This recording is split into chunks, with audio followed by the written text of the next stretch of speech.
அனைவருக்கும் வணக்கம். நான் சங்கத்தார் வயல் ராணி மகள் ரெசி. தற்பொழுது திருவோணமலையிலிருந்து உங்களுடன் பேசுகின்றேன். எனது யூடியூப் சேனலை முதல் முறையாக பார்ப்பவர்கள் தயவு செய்து சப்ஸ்கிரைப் செய்து பெல் ஐக்கனை அழுத்தி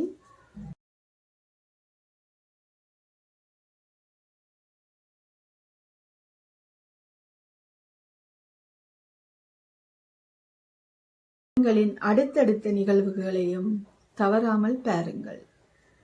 இன்று அருள்மிகு ஸ்ரீ பத்ரகாளியம்பாள் ஆலயத்தில் நடைபெற்ற மஞ்சத் திருவிழாவின் சிறப்பான காட்சிகளை இந்த வீடியோவில் நீங்கள் காணலாம். மேலும் யாழ்ப்பாணத்திலிருந்து வருகை தந்த சொல்லருவி கருணாகரன் அவர்களின் சிறப்பு சொற்பொழிவும் இதில் இடம்பெற்றுள்ளது.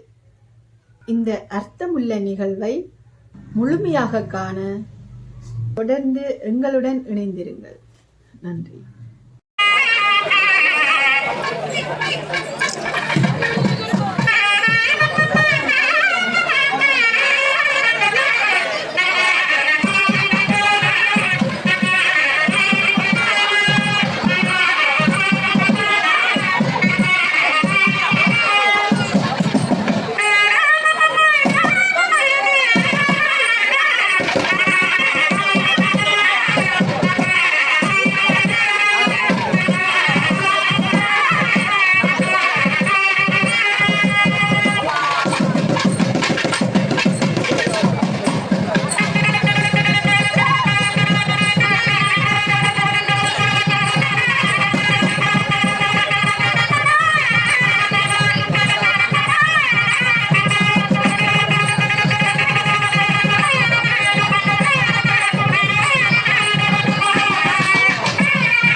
Oh, dapat na daw.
அடியார்களே, அருள்மிகு ஸ்ரீ பத்ரகாளி அம்பாள் ஆலய வருடாந்த மகோற்சவ விஞ்ஞாபனத்தில் இன்றைய மஞ்ச திருவிழாவின் சிறப்பு நிகழ்ச்சியாக யாழ் மாநகரிலே புகழ்பூத்த சமய சொற்பொழிவாளர் சொல்லருவி தானா கருணாகரன் அவர்களுடைய சமய சொற்பொழிவு இன்றைய மஞ்சவாகன திருவிழாவின் சிறப்பு நிகழ்ச்சியாக இப்பொழுது இங்கே இடம்பெற திருவருள் கூடியுள்ளது. அம்பிகையின் அடியார்களே, இன்றைய மஞ்சள் திருவிழாவின் சிறப்பு நிகழ்ச்சியாக யாழ் மாநகரிலே புகழ்பூர்த்த சமய சொற்பொழிவாளர் சொல் அருவி தானா கருணாகரன் அவர்களுடைய சமய சொற்பொழிவு இப்பொழுது இங்கே ஆரம்பமாக திருவருள் கூடியுள்ளது. தயவு செய்து இந்த அரங்கிற்கு முன்பாக எழுந்து நிற்கின்ற அடியவர்கள் இந்த அரங்கிற்கு முன்பாக வந்து அமர்ந்து இந்த சமய சொற்பொழிவினை கேட்டு பயன்பெறும் வண்ணம் உங்களை அன்புடன் வேண்டிக் கொள்கின்றார் ஆலய ஆதீனகர்த்தா அவர்கள். வணக்கம். கடல்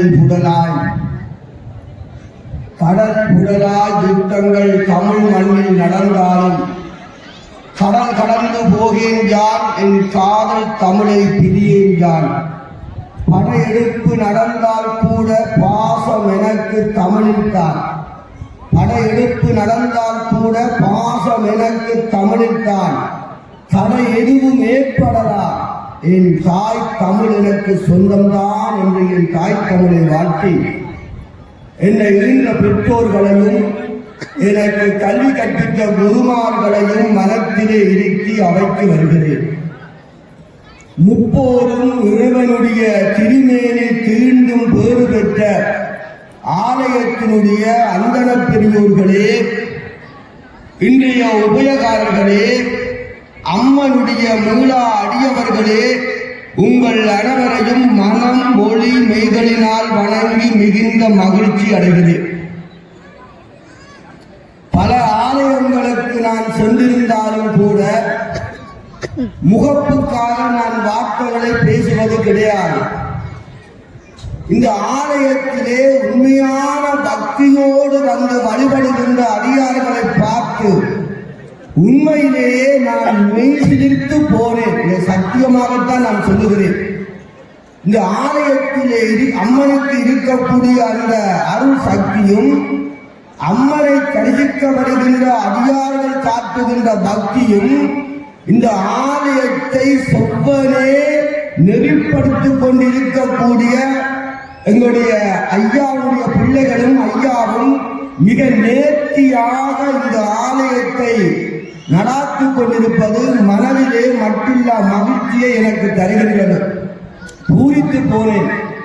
இந்த ஆலயத்தினுடைய திருவிழாக்கள் நிறைவு பெற்றதும் இந்த ஆலயத்தினுடைய வீதிகளை சுத்தம் செய்வதற்காக போட்டி போட்டுக்கொண்டு இங்கே அன்பர்கள் இதை செய்கின்ற வேளையிலே எல்லாம் நான் மனதுக்குள்ளே பல வகையான கற்பனையை நான் நினைத்திருக்கிறேன்.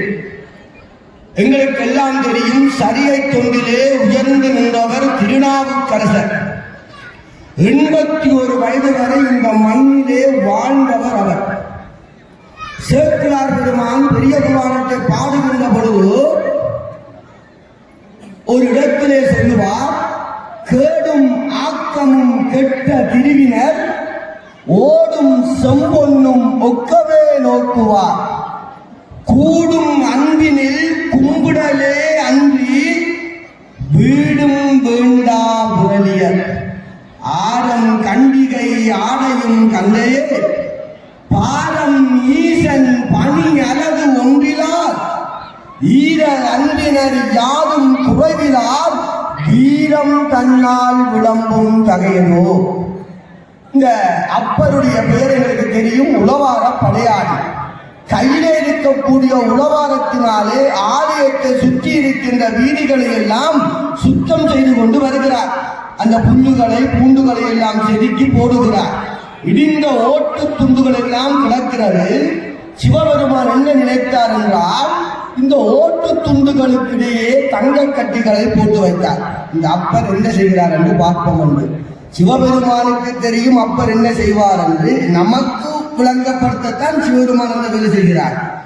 இந்த நாவுக்கரசர் என்ன செய்கிறார் என்றால், அந்த உளவாரத்தினாலே ஓடுகளையும் புற்களையும் செதுக்கி எப்படி ஒரு ஓரமாக போடுவாரோ அதே போல அந்த தங்க கட்டிகளையும் உளவாரத்தினால் எடுத்து ஓரமாக வீசுகிறார்.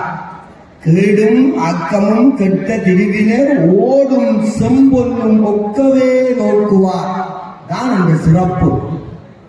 பக்தி என்றால் என்ன என்று கேட்டால், மகாபாரதத்திலே இடத்தை நான் சொல்லுகிறேன். பாஞ்சாலியை இழுத்துக் கொண்டு வருகிறான் துச்சாதனன். எங்களுக்கு தெரியும், தர்மன் சூதாடி தோற்றுவிட்டான். பாஞ்சாலியை கூட்டிக் கொண்டு வருவதற்காக ஒருவர் போகிறார். அப்பொழுது பாஞ்சாலி பேசுகிறார், என்னை தோற்றபின் தன்னை தோற்றாரா, தன்னை தோற்றபின் என்னை தோற்றாரா, தன்னை தோற்றபின் என்னை தோற்பதற்கு உரிமை இல்லை என்றார். அன்றைக்கே பெண்கள் உரிமையை பேசிய இலக்கிய மகாபாரதம். அவன் வந்து சொல்லுகிறான். சொன்னவுடன் துச்சாதனன் அனுப்புகிறான் துரியோதனன். அப்படியே பிடித்து இழுத்துக் கொண்டு வருகிறான். மகாகவி சுப்பிரமணிய பாரதியார் சுடு சொற்களை பேசிய இடமாக நான் 2 இடங்களை பார்த்திருக்கிறேன். பாதகம் செய்பவரை கண்டால் பயங்கொள்ளலாகாது பாப்பா, மோதி மிதித்து விடு பாப்பா, அவர் முகத்தில் காரி உமிழ்ந்து விடு பாப்பா என்றான் பாரதி. பாதகம் செய்பவரை கண்டா துப்படா முகத்தில் என்றான் பாரதி பேசுகிறான். இன்னும் ஒன்று பேசுகிறான். பாஞ்சாலியை இழுத்துக் கொண்டு வருகிறார்கள். வீதியின் ஓரமாக நிற்கின்ற மக்கள் எல்லாம் ஐயோ பாவம் ஐயோ பாவம் என்று கதறுகிறார்களே தவிர ஒரு ஆணுக்கு துணிவு வரவில்லை. துச்சாதனுக்கு 2 அடியை கொடுத்து விட்டு பாஞ்சாலியை மீட்பதற்கு துணிவில்லை. இதை பாரதி பார்க்கிறான். பாரதிக்கு பயங்கர கோபம் வந்தது. நெட்டை நெடு மரங்கள் என நின்று பெட்டை புலம்பல் புலம்புகின்ற என்று பேசினார். பாஞ்சாலியை கொண்டு வந்து தூருகிறார்கள். ஒற்றை துயில். இப்பொழுது பாஞ்சாலி யாரை நினைத்து கும்பிடுகிறாள்? பரந்தாமனாக இருக்கக்கூடிய கிருஷ்ணரை கும்பிடுகிறாள். சேலையை இழுக்கிறார்கள். 2 கைகளாலும் சேலையை பற்றிக் கொண்டு கோவிந்தா கோவிந்தா என்று கதறுகிறார். அழகாக சொன்னான் கவிஞர் மேத்தா. கட்டை குழல் பிடித்து கண்ணிலார் பெற்ற மைந்தன் பற்றி துகிலுரிய பாண்டவரும் பார்த்திருந்தார். ஒற்றை தனி துகிலில் கோவிந்தா நீ அன்றி அத்தைக்கு மென்மானம் யார்போது காத்தாரோ. 2 கைகளினாலும் சேலையை இழுத்துக் கொண்டு கோவிந்தா கோவிந்தா என்றால் கோவிந்தன் வரவில்லை.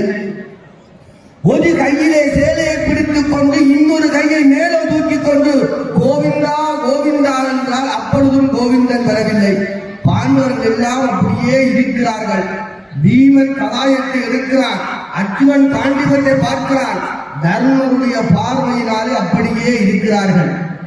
கடைசியாக என்ன நினைத்தாலும் தெரியவில்லை. 2 கைகளையும் தலைக்கு மேலே தூக்கி கோவிந்தா என்றான். அந்த நேரம் வந்தான் கோவிந்தன். கோவிந்தா கோவிந்தா என்ற இந்தா இந்தா என்று சேலைகளை கொடுத்தான். பாரதி பாடுகிறான். வண்ணப்ப சேலைகளான வளர்ந்தன வளர்ந்தன வளர்ந்தனவே. சேலை இழுக்க இழுக்க இழுக்க மலை போல குவிந்தது. சேலையை எடுத்தவன் வாங்கி விழுந்து விட்டான். இதற்குள்ளே ஒரு செய்தி எங்களுக்கு இருக்கிறது. என்ன செய்தி என்றால், பக்தி என்றால் இறைவனை சரணாகதி அடைதல்தான் பக்தி. 2 கைகளையும் சேலையை பிடித்துக் கொண்டு கோவிந்தா என்ற பொழுது வரவில்லை. ஏன்? உண்மையில் உனக்கு இன்னும் நம்பிக்கை இருக்கிறது. ஒரு கையை சேலையிலே பிடித்துக் கொண்டு ஒரு கையை தூக்குகின்ற போது கூட உனக்கு 50 வீதம் உன்மீது நம்பிக்கை இருக்கிறது. 2 கைகளையும் தூக்கி சரணாகதி அடைந்தால் கோவிந்தன் வந்தார். இறைவனை இறைவியை சரணாகதி அடைதல் தான் பக்தி.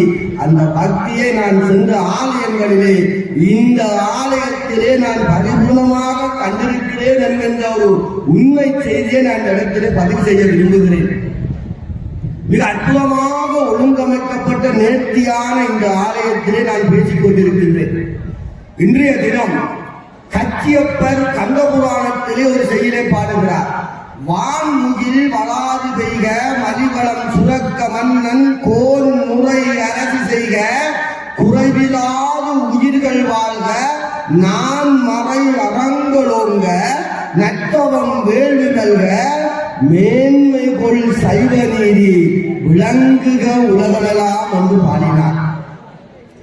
ஆக எங்களுக்கு ஒரு விடயம் தெளிவாக இருக்கின்றது.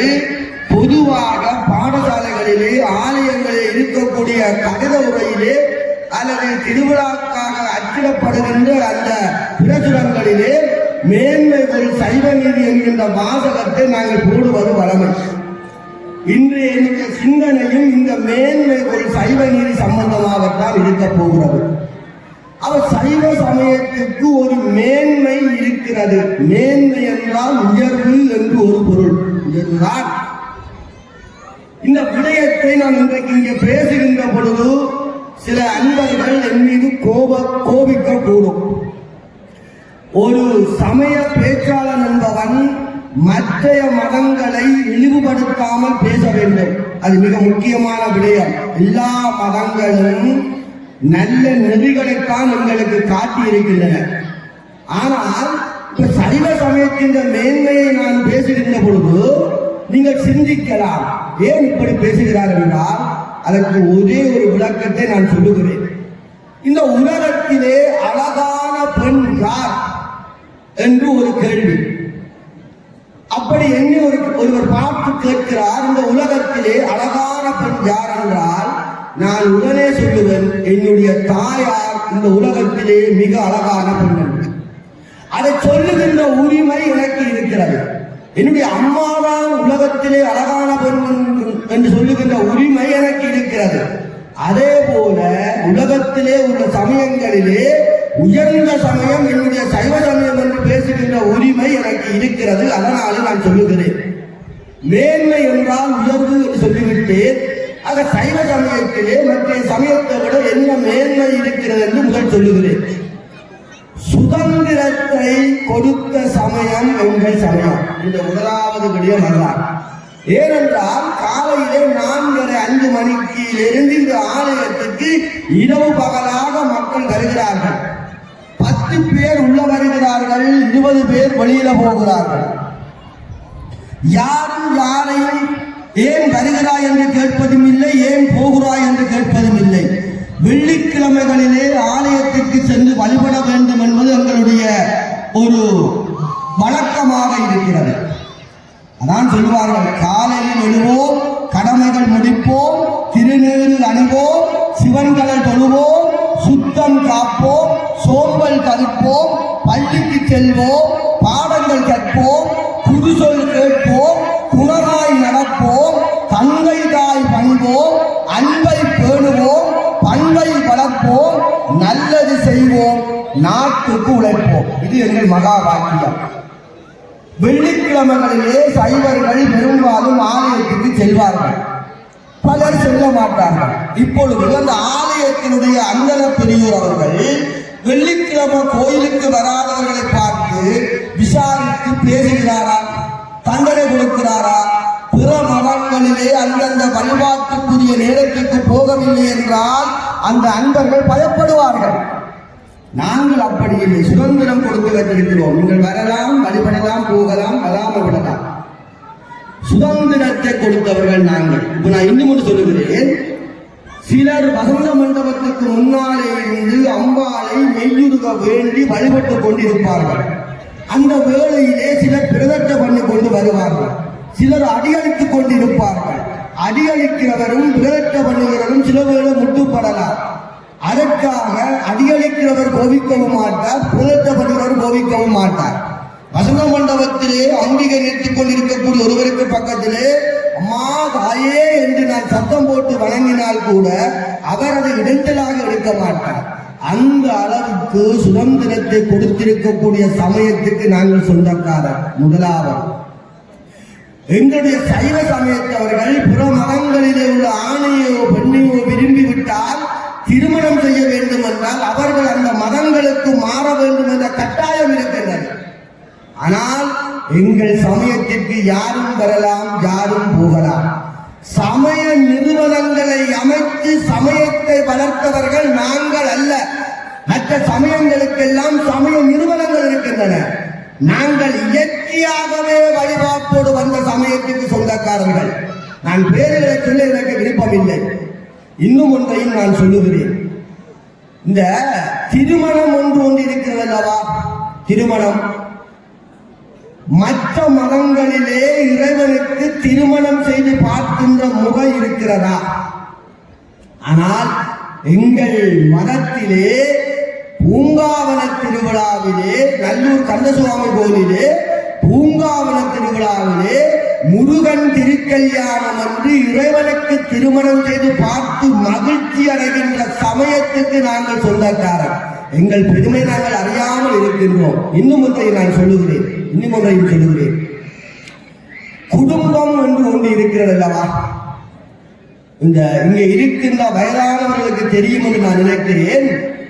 கலைவாணர் NS கிருஷ்ணன் என்று ஒரு நடிகர் இருந்தார். அவருக்கு சோடியாக பெரும்பாலும் திரைப்படத்தில் வருபவர் ராஜாம்பாள் என்று ஒரு பெண். ஒரு சினிமா பட காட்சியை நான் சொல்லுகிறேன். ஒரு கிணத்து கட்டிலே இந்த ராஜாம்பாளும் கலைவாணர் NS கிருஷ்ணனும் அமர்ந்து பேசிக் கொண்டிருப்பார்கள். பெண்கள் எப்பவுமே ஒரு வில்லங்கமான கேள்வி கேட்கிற ஆட்டம், அது நமக்கு தெரியும். இந்த அம்மா சும்மா இருக்கலாம இவரை கேட்கிறார். இல்லை, இங்க சின்ன சந்தேகம். என்ன, சோசத்துக்கும் சந்தோஷத்துக்கும் என்னங்க வித்தியாசம்? அது அம்மா கேட்கிறார். கலைவாணர் பதில் சொல்லுகிறார். சினிமா படத்தில் வந்த காட்சி தான். இங்க பா, இது என்ன கிணறு, தண்ணி நல்ல ஆழமா இருக்கிறா, இருக்குது. இந்த கிணத்துக்குள்ள நீயா விழுந்தா தோசம், இல்ல நீயா இந்த கிணத்துக்குள்ள நான் உன்னை தள்ளி விட்டா அது தோஷம், நீயா விழுந்தா சந்தோஷம். இப்படி நகைச்சுவை காட்சியில நடித்த கலைவாணர் ஒருமுறை படப்பிடிப்பிற்காக வெளிநாட்டுக்கு போகிறார். வெளிநாட்டு விமான நிலையத்திலே அங்கே இருக்கக்கூடிய ஊடகவியலாளர்கள் கேள்வி கேட்கிறார்கள். உங்கள் நாட்டிலே உயர்வாக நீங்கள் எதை கருதுகிறீர்கள் என்று கேட்கிறார்கள். கலைவாணர் சொன்ன பதில் இருக்கிறது அல்லவா, என்ன சொன்னார்? எங்கள் நாட்டிலே குடும்ப வாழ்வை நாங்கள் உயர்வாக நினைக்கிறோம் என்று பதில் சொல்லுகிறார். யாரு? மனைவியா விழுந்தா சந்தோஷம், நான் தள்ளினா தோஷம் என்று நடித்த நடிகர் சொல்லுகின்ற வசனம் குடும்ப வாழ்வை உயர்வாக மதிக்கிறோம் என்கிறார். பாரதியாரை கேட்கிறார்கள். பாரதி, நீ நாடு நாடு என்று பேசுகிறாய். பாரதி பேசுகிறார். செந்தமிழ் நாடு என்னும் போதினிலே இந்த தென் வந்து பாயினி காலினிலே எங்கள் தந்தையர் நாடென்ற போதினிலே ஒரு சக்தி பிறக்குது மூச்சினிலே என்று பாடுகிறார் பாரதி. நாம் இருக்கும் நாடு நமதென்பது அறிந்தோம், இது நமக்கே உரிமையாம் என்பதையும் அறிந்தோம் என்று பாடுகிறார். இந்த நாடு நாடு என்று நீ பாடுகிறாயே, இந்த நாடு உனக்கு என்ன செய்தது என்று கேட்கிறார்கள். பாரதி என்ன சொல்லுகிறார்? எந்தையும் தாயும் மகிழ்ந்து குலாவி இருந்தது இந்த நாடு, அவர் முந்தைய 1000 ஆண்டுகள் வாழ்ந்து முடித்தது இந்த நாடு, அவர் சிந்தையில் 1000 எண்ணங்கள் தோன்றி சிறந்தது இந்த நாடு. இதை வந்தன சூரியன் வாயிலில் இருத்தி வாயுர வாழ்த்தேனோ, இதை வந்தே மாதரம் என்று போற்றி வணங்கேனோம். கண்ணியராகி நிலவிலாடி கழித்தது இந்த நாடு, தங்கள் பொன்னுடல் இன்புற நீர்விளை ஆடியில் போந்தது இந்நாடு. குடும்பம் என்கின்ற ஒன்று உள்ளவர்கள் நாங்கள்.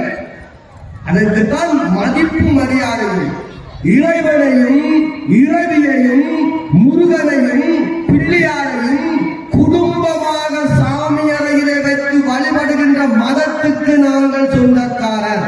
அதிலே நாம் உயர்ந்திருக்கிறோம். குடும்பம் தான், குடும்பமாக வழிபடுகின்ற சமயத்துக்கு நாங்கள் சொந்தக்காரர். அப்படி எத்தனையோ உயர்வு இருக்கிறது எங்களுக்கு. சரி, உயர்வெல்லாம் சரி, சைவத்தினுடைய நீதி என்னப்பா என்று இப்பொழுது வருவோம். எத்தனையோ சொல்லிக் கொண்டு போகலாம். சைவத்தினுடைய நீதியை பேச வேண்டுமாக இருந்தால் சேக்கிழாரைத்தான் நாங்கள் பிடிக்க வேண்டும். பெரிய புராணத்திலே 63 நாயன்மார்களை பாடியவர் சேக்கிழார். அருள்மொழி தேவர் என்ற இயற்பெயர் கொண்டவர். 63 பேர்களுக்குள்ளே சம்பந்தமே இல்லாத ஒருவரை எங்களுக்கு பாடுகிறார் சேக்கிழார். அவருடைய அந்த வரலாறு தான் எங்கள் சைவ சமயத்துக்காக இருக்கக்கூடிய நீதி. யார் என்றால் மணி நீதி சோழன். திருவாரூர் சிறப்பை பாடுகிறார். எப்படி என்றால், திருவாரூரிலே கிளிகள் தேவாரம் பாடுகின்றன என்கிறார். எப்படி? நலவன்பாவிலே புகழேந்தி புலவர் சொல்லுவார், சீதை மதிக்குடைக்கீழ் செம்மை அரங்கிடப்ப காதவுள் பூந்தாரான் தனி காத்தான் மாதர் அருகூட்டும் பங்கிலியும் ஆடற் பருந்தும் ஒரு கூட்டில் வாழ உலகத்தான். நீ அவனுடைய ஆட்சி சிறப்பு. கிளியை வேட்டையாடுகின்ற பருந்தும் ஒரு கூட்டுக்குள்ளே வாழுகிறது. அப்படிப்பட்ட அந்த நாடு என்று பேசுகிறார் புகழேந்தி. கிளிகள் எப்பொழுது தேவாரம் பாடும் என்றால் அந்த ஊரிலே நித்தமும் தேவார பாராயணம் கேட்டுக்கொண்டே இருக்கிறது. அதை கேட்கின்ற கிளிகள் தேவாரம் பாடுகின்றன என்று சேர்க்கிறார், பதிவு செய்கிறார். அன்னதொல் நகருக்கு அரசனாயினான் மண்ணு செங்கதிர் ஓன்வழி தோன்றினான் துண்ணு சீர் அனபாயன் என்று அனபாயன் வழிமுதல் மின்னு மாமணி பூன்மணு வேந்தனே என்று போட்டார் சேர்க்கிறார். அப்படிப்பட்ட பழமையான நகரத்திற்கு அரசனாக இருந்தவன் அனபாய சக்கரவர்த்தி தானே இப்பொழுது ஆட்சி புரிகின்றான். சேர்க்கிறார், அவருக்கு தானே முதலமைச்சர். அனபாயனுக்கு முன்னாலே இருக்கக்கூடியவர் தான் இந்த மனுநீதி சோழன் என்ற செய்தியை பதிவு செய்கிறார். எப்படி ஆட்சி என்றால், கொற்ற ஆளி குவலயம் சூழ்ந்திட சுற்று மன்னர் திரைகடல் சூழ்ந்துட செற்றம் நீக்கிய மெய்மனு பெற்ற நீதியும் தன் பெயர் ஆக்கினார். கொச்சம் என்றால் வெற்றி. வெற்றி பெற்ற ஆணை சக்கரம் இருக்கிறது. சுற்றி இருக்கக்கூடிய மன்னர்கள், திரை என்றால் கப்பம் செலுத்துகிறார்கள். செற்றம் என்றால் பகை. செற்றம் நீக்கிய பகமையே இல்லாத ஒரு ஆட்சி. இவருடைய நீதியினாலே அந்த நீதியை தன்னுடைய பெயரிலே வைத்துக் கொண்டார்கள். பெற்ற நீதியும் தன் பெயர் ஆக்கினார். அவன் மனுநீதி சோழன். எப்படி ஆட்சி? மண்ணில் வாழ்தரு மண்ணுயிர் தற்கலாம் கண்ணும் ஆவியும் மாம்பெரும் காவலால் விண்ணுளார் பலர் மகிழ்வு எய்திட எண்ணிலாதன வேள்விகள் இயற்றினார். மண்ணிலே இருக்கின்ற அத்தனை உயிர்களுக்கும் நீதி. அது பூச்சியா இருக்கலாம், புழுவா இருக்கலாம், எல்லாத்துக்கும் மண்ணில் வாழ்தரு மண்ணுயிர் கற்கலாம். கண்ணும் ஆவியும். ஆவி என்றால் உயிர். உலகத்தை பார்ப்பதற்கு கண் வேண்டும், அதுக்கு உயிரோடு இருக்க வேண்டும். அப்ப ஒரு மனிதனுக்கு உயிரும் கண்ணும் முக்கியம்.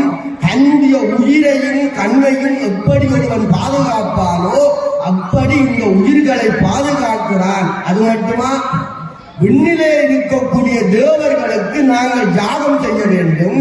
விண்ணுளார் பலர் மகிழ்வு எய்திட எண்ணிக்கணக்கில்லாத வேள்விகள் செய்யக்கூடிய அரசனப்பா இந்த அரசன். இந்த அரசனுக்கு நீண்ட காலம் புத்திர பாக்கியம் இல்லை. அதனாலே புத்திர யாகம் எல்லாம் செய்கிறார். செய்து இரவியினுடைய அனுக்கிரகத்தினாலே, அதான் தாய்மை உணர்வு என்பது. இங்கே இருக்கக்கூடிய தசாவதாரத்திலே முதலாவது அவதாரமாக இருக்கக்கூடிய அவதாரம் பத்ரகாளி அம்மனுடைய அவதாரம் தான் முதன்கெடுத்த அவதாரம். அந்த அவதாரத்தில் இருக்கக்கூடிய இரவி எல்லா உயிர்களையும் ரட்சித்து காக்கக்கூடிய தேவி. தேவியினுடைய அருட்கடாட்சத்தினாலே இவருடைய மனைவியாக இருக்கக்கூடிய அந்த ராணி அவர்கள் கருவுறுகின்றார். கருவுற்று ஒரு ஆம்பள பிள்ளை பிறக்கிறது. சிறந்தனல் தவத்தால் தேவி திருமணி வைத்து மைந்தன் பிறந்தனன் உலகம் போற்ற பேரறிக்குருளையானான் என்று சேர்க்கிறார், பாடுகின்றார். தகப்பன் சிங்கமாம், சிங்கத்துக்கு தானே சிங்கக்குட்டி பிறக்கும். ஆகவே சிங்கக்குட்டி போல ஒரு மகன் பிறந்தான் என்று சிங்கத்தினுடைய குட்டி குருளை பேரறி குருளை என்று பதிவு செய்கிறார். அப்படி அந்த தகப்பனுடைய குணங்களை, ஆட்சிகளை சரியாக செய்யக்கூடிய ஒரு மகனாக பிறக்கிறார் என்கிறார். இந்த ஆலயத்தினுடைய ஐயாவை நான் பார்த்தவருடைய மூத்த மகனும் அந்த நிர்வாகங்களை மிக திறமையாக குறிப்பிட்ட நேரத்துக்குள்ள செய்யக்கூடிய வாக்கியத்தை பெற்றிருக்கிறார்கள். இந்த அம்மனுடைய அருட்கடாட்சம் வந்து வேறு என்னத்தை நாங்கள் சொல்ல முடியும்? நாளொரு வண்ணமும் பொழுதொரு வண்ணமாக இந்த மகன் வளர்ந்து வருகிறார். அப்படியே தேர்ப்பட யானப்பட குதிரைப்பட எல்லாம் கற்று தேர்ந்து ஓங்கிய குலத்தால் நேடி இளவரசென்னும் தன்னை எய்துவதற்கு அரியனாகி என்று சொல்லுகிறார். எல்லா விதமான குணங்களும் பெற்று கலைகள் எல்லாம் பயின்று இளவரசு பட்டத்துக்குரிய கட்டத்துக்கு வந்துட்டார். இவருக்கு ஒரு ஆசை. என்ன ஆசை என்றால் தியாகேச பெருமானை ஒருக்கா சென்று வணங்க வேண்டும் என்று ஆசைப்படுகிறார். ஆசைப்பட்டு தியாகேச பெருமானை வணங்குவதற்காக செல்கிறார். தனிப்பெரும் தர்மந்தானோ தயா இன்றி மன்னன் தனிப்பில் சிந்தை உண்மை தன்மையை உலகத்திற்கு உணர்த்துவதற்காக தர்ம தேவதை ஒரு வேடிக்கை காட்டினார். தேரிலே வந்து கொண்டிருக்கிறார். அழகான ஒரு ஆண் கன்றுக்குட்டி ஒன்று ஓடி துள்ளி குதித்து வந்து தேர் சில்லிலே அகப்பட்டு உம்பரின் அடைய கண்டு என்றால் சேர்க்கிறார் பதிவு செய்கிறார். நம்ம பாதையில இறந்துச்சு செத்து போயிட்டு அப்படிலாம் சொல்லக்கூடாது என்று சேர்க்கிறார் சொல்கிறார். உம்பர் என்றால் தேவலோகம் என்று பொருள். உம்பரின் அடைய கண்டேன் என்று சொல்லுகிறார். இப்பொழுது தேரிலே இருந்த அந்த வீதி விலங்கன் என்னைய உலமகள் காதல் கூட ஓங்கிய குலத்தால் நீடி இருந்த அந்த வீதி விலங்கன் தேரை விட்டு இறங்குகிறார். என்ன நினைத்தான்? மலர்களை உலகம் காக்கும் மனிதனும் என் கோமானுக்கு உலகில் பழி வந்து எய்த பிறந்தவான் ஒருவன் என்பான். இந்த மலர்கள் என்று சொன்னால் தோன்றுதல், உதிர்த்தல், பூத்தல், பிள்ளை பிறத்தல், நாய் குட்டி போடுதல், பசு கன்றுகள் எல்லாமே இந்த பூமிக்கு வருகின்ற எல்லாமே மலர்கள் தான். பூத்தலும் மலர்கள் தான்.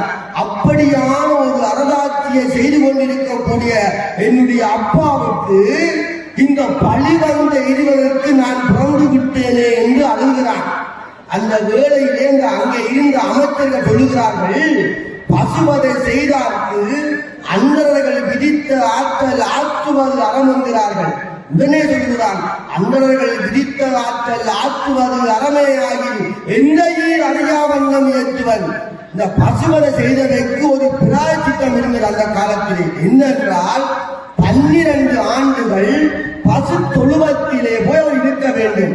சாணம் பண்ண வேண்டும், கூட்ட வேண்டும், பால் கறக்க வேண்டும், பசுவுக்கு தவிடு புண்ணாக்க வைக்க வேண்டும், புல்லு போட வேண்டும், தானும் அங்கேயே படுத்து வாழ்க்கை நடாத்த வேண்டும். இப்படி 12 ஆண்டுகள் அந்த பசு தொழுவத்திலே வாழ்ந்தால் ஒரு பசுவை கொண்ட பிராயச்சித்தம் போய்விடும் என்பது அந்த காலத்து ஒரு பிராயச்சித்தம் இருந்தது. என்ன நினைக்கிறான் என்றால், அப்படி ஒரு முறை இருக்கிறது என்றால் என்னுடைய அப்பாவுக்கு இந்த விஷயம் தெரிய முதல் நான் செய்ய வேண்டும் என்று கலங்குகிறான்.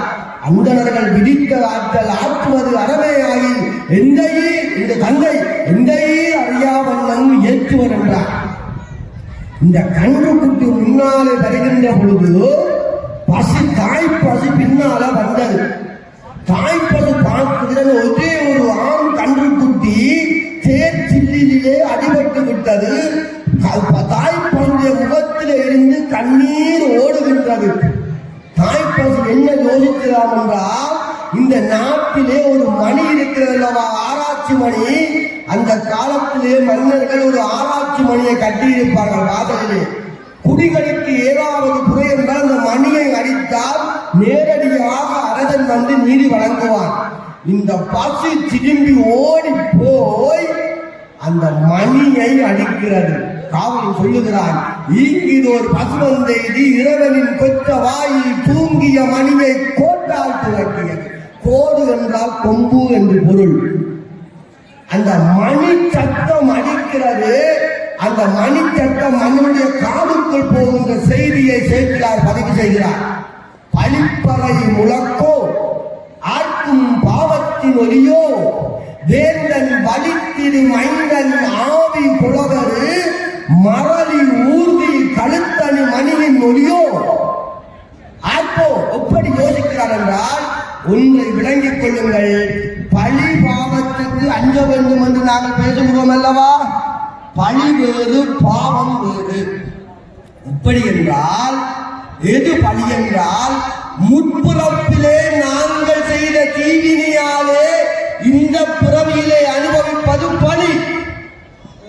இந்த பிறவியிலே நாங்கள் செய்கின்ற தீவினையாலே வருவது பாவம்.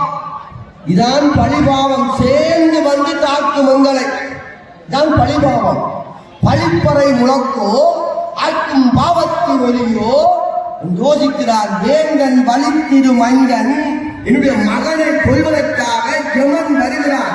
ஜெமனுடைய வாகனம் எருமை, மரளி என்றால் எருமை.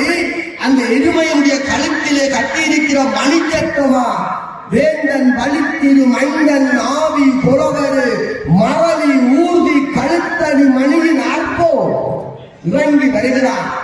வருகின்ற பொழுது காவலர் வருகிறார்கள்.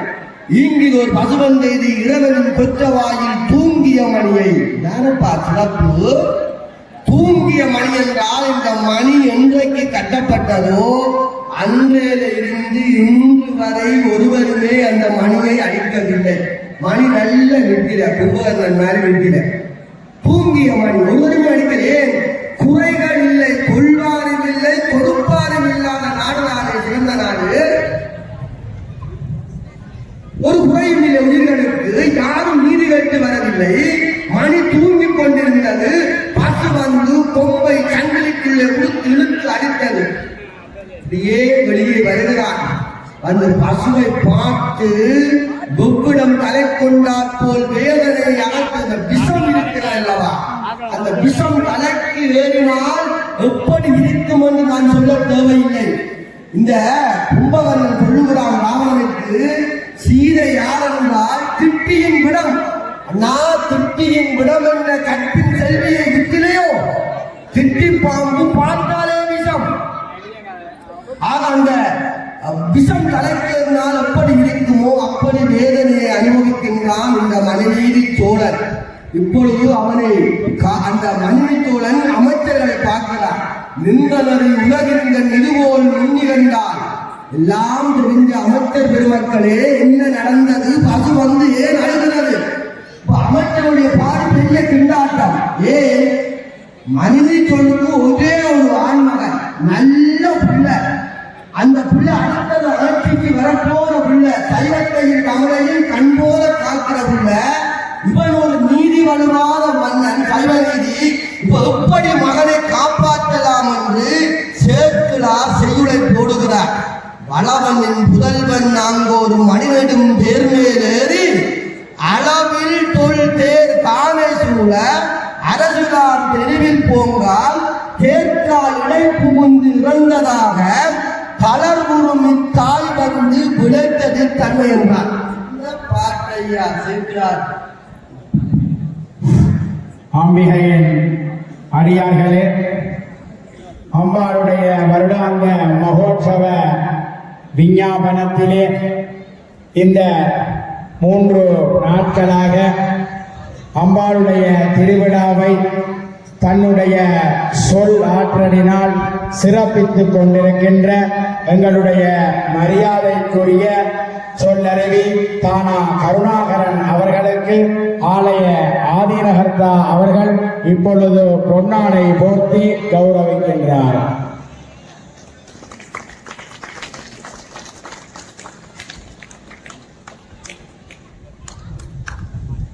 இப்பொழுது ஆலய ஆதீனகர்த்தா அவர்கள் மலர் மாலை அணிவித்து சொல்லருவி தானா கருணாகரன் அவர்களுக்கு இந்த மலர் மாலையை அணிவித்து தன்னுடைய கௌரவத்தையும் பாராட்டையும் தெரிவித்துக் கொள்கின்றார். வணக்கம்.